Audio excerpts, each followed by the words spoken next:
जिस अपेक्षा के साथ, आशा के साथ आप इस भक्ति के पथ पर चल रहे हैं, आपकी वह आशा अवश्य ही पूर्ण होगी, इसमें कोई संशय नहीं। एक विशेष बात का ध्यान रखना है, धैर्य रखना है। हमारे भीतर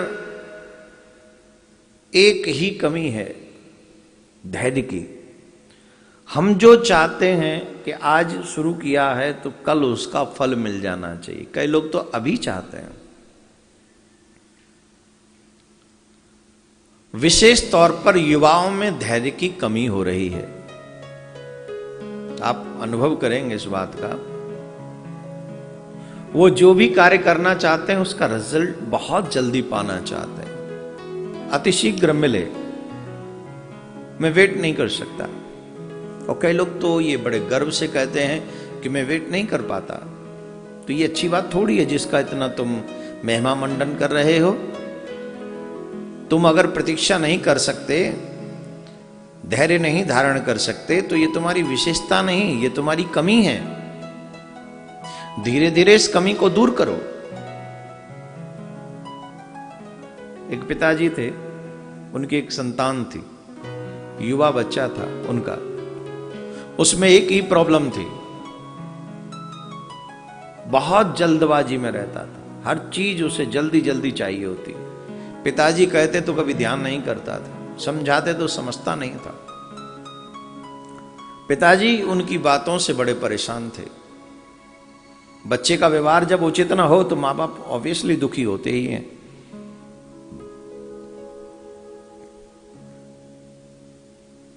प्रभु जब कृपा करते हैं तो किसी संत का दर्शन सत्संग मिलना होता है। उस गांव के आसपास एक बहुत ही प्रसिद्ध संत आए हुए थे। तो पिता ने सोचा मैं अपने पुत्र को ले जाकर संत का दर्शन करवाता हूं, शायद कोई संत इसको मार्ग दिखा सके। उंगली पकड़ के जबरदस्ती, मन तो नहीं था बच्चे का जाने का, फिर भी पिताजी ने कहा तो वो गए। और जब संत एकांत में बैठे हुए थे तो पिताजी ने कहा, महाराज मुझे आपसे एक निवेदन करना है। अवश्य कहिए। तो उन्होंने पुत्र की सारी समस्या बताई। मेरी सुनता नहीं, और सबसे बड़ी समस्या इसकी यह है, ये हर चीज जल्दी पा लेना चाहता है, ये धैर्य नहीं रखता है, बिल्कुल भी धैर्य नहीं रखता है। महात्मा बोले, इसको मेरे पास छोड़ जाओ, एक दो दिन मेरे साथ रहने दो, तुम अपने घर जाओ। अब बच्चे का तो मन नहीं था संत के साथ रहने का, अपने संघ के लोगों के साथ सब रहना चाहते हैं, संत महात्माओं के साथ क्यों रहे? वह रहने का मन नहीं था, बिल्कुल भी नहीं था। वैसे आप लोगों में से कौन कौन रहना चाहता है? अगर माँ बाप कहें कि यहीं संतों के पास कहीं रहो, जाके सेवा करो, ज्ञान सीखो, कुछ अपने अहम को मिटाओ, कौन कौन तैयार हो सकता है? ऐसे नहीं, थोड़ा हिम्मत से जवाब दो। जो रह सकते हैं प्रॉपर वही हाथ उठाएं। बच्चों से पूछ रहा हूं, बूढ़ों से नहीं, तुम तो वैसे भी तैयार बैठे हो। तुम्हें तो हर चीज अब तो संतों के पास है। बच्चे कौन कौन रह सकते हैं? और बाकी जो रह सकते हो सिर्फ वही हाथ उठाएं। किसी को देख के हाथ उठाओगे तो गलती होगी। फिर एक बार पूछ रहा हूं, आखिरी बार, कौन कौन मन से रह सकते हैं संतों की सेवा करने के लिए, ज्ञान लेने के लिए, अपने अहम को मिटाने के लिए? चलो, मैं भाग्यशाली हूं कि इतने अच्छे बच्चे मेरे सामने भी बैठे हैं जो इस तरीके का भाव रखते हैं। ये बहुत अच्छी बात।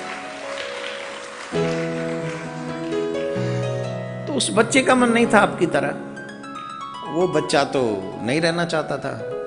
फिर भी क्योंकि पिताजी कह गए, पिताजी ने कहा है तो रहना है। रह गए। संध्या में प्रवचन करके संत उस बच्चे को लेकर एक बगीचे में भ्रमण करने के लिए गए और संत ने उस बच्चे से पूछा, what's your favourite food, what's your favourite fruits, तुम्हारा पसंदीदा फल कौन सा है? He said, mango. I like mango. तो उस बगीचे में आम के भी वृक्ष थे, तो उन्होंने कहा आम का फल तोड़ के लाओ। ले आए, बोले इसको छीलो, छील दिया। बोले इसकी गुठली को बो दो।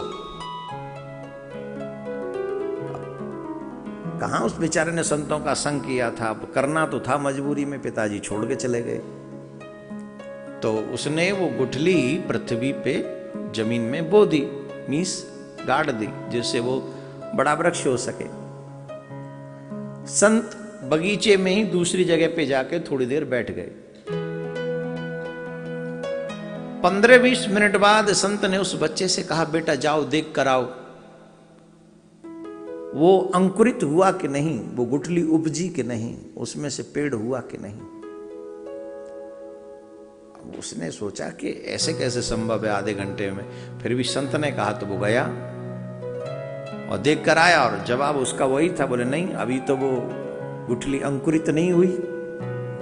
बोले ठीक है। 5-7 मिनट फिर बैठे। 10 मिनट बाद फिर संत ने उसको भेजा, जाओ देख के आओ वो अंकुरित हुआ कि नहीं। बच्चा कहता तब 10 मिनट में कैसे हो जाए, मन ही मन में कैसे हो जाएगा, कैसे होगा। फिर भी मना नहीं कर सकते थे। गए, जवाब वो सेम था कि नहीं, वो तो अभी अंकुरित नहीं हुआ, उत्पन्न नहीं हुआ, प्रकट नहीं हुआ, उपजा नहीं है। संत ने कहा ठीक है, लगता है आधा घंटा लगेगा। आधे घंटे बाद फिर कहा कि जाओ अब देख के आओ, अब तो हो ही गया होगा, पक्का हो गया होगा। अब वो बालक सोच रहा था, इतने बड़े विद्वान संत जिन्हें सारा बहुत लोग बड़े आदर और सत्कार से पूछते हैं, और ये इतने ज्ञानी भी हैं, पर क्या इनको इतना सा ज्ञान नहीं है कि इतनी जल्दी ये गुठली अंकुरित नहीं होगी। पता नहीं, वो बेचारा सोच के फिर भी गया। जवाब उसका वही था कि नहीं, अभी अंकुरित नहीं हुई। तो संत को लगा, संत ने कहा हमको लगता है ये गुठली बेकार है भाई, ये गुठली बेकार है, दूसरी गुठली बोनी पड़ेगी। शायद इसलिए कि गुठली बेकार है, इसलिए वो बीज बेकार होगा, इसलिए उत्पन्न नहीं हो रही है, उपज नहीं रही है, दूसरी गुठली बोनी पड़ेगी। चलो दूसरा आम लेके आओ। वो मन ही मन कह रहा था, इनको कौन ज्ञानी कहता है, जिसे ये न पता हो कि गुठली एक दिन में नहीं उपजती, वो अपने आप को ज्ञानी कहते। उस बच्चे से नहीं रहा गया। उसने कहा महाराज आप इतने विद्वान हैं, क्या आपको ये नहीं पता, एक दिन में गुठली नहीं उपजती, एक दिन में बीज ऊपर नहीं आता, उस बीज को ऊपर आने में थोड़ा टाइम लगता है, उसके लिए प्रतीक्षा करनी पड़ती है, उसका इंतजार करना पड़ता है। तो महाराज ने कहा बाबरे, यही तो मैं तुझे भी सिखाना चाहता हूँ।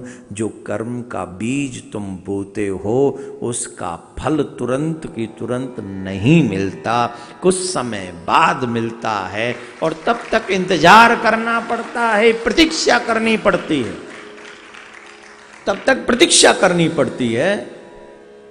बीज बदलने से, जैसे कई लोग बिजनेस करते हैं और तुरंत उन्हें एक ही महीने में प्रॉफिट ना हो तो बिजनेस बदल डालते हैं, जॉब बदल डालते हैं, स्थान बदल डालते हैं। कई लोग तो ऐसे आज यहां कल वहां दिखते हैं, गांव छोड़कर शहर, शहर छोड़कर प्रदेश छोड़ दिया, प्रदेश छोड़कर देश छोड़ दिया, और संतोष वहां भी नहीं। क्यों? क्योंकि तुम एक जगह बैठकर कर्म करके प्रतीक्षा नहीं कर सकते। युवाओं से निवेदन है, एक कार्य को करो और ईमानदारी से करो, मेहनत के साथ करो, प्रयास करो, और जब ईमानदारी से मेहनत करोगे, प्रयास करोगे और फिर प्रतीक्षा करोगे, उसका जब रिजल्ट आएगा, फल आएगा, तुम्हें सुख देगा, आनंद देगा और निश्चित सम्मान भी देगा।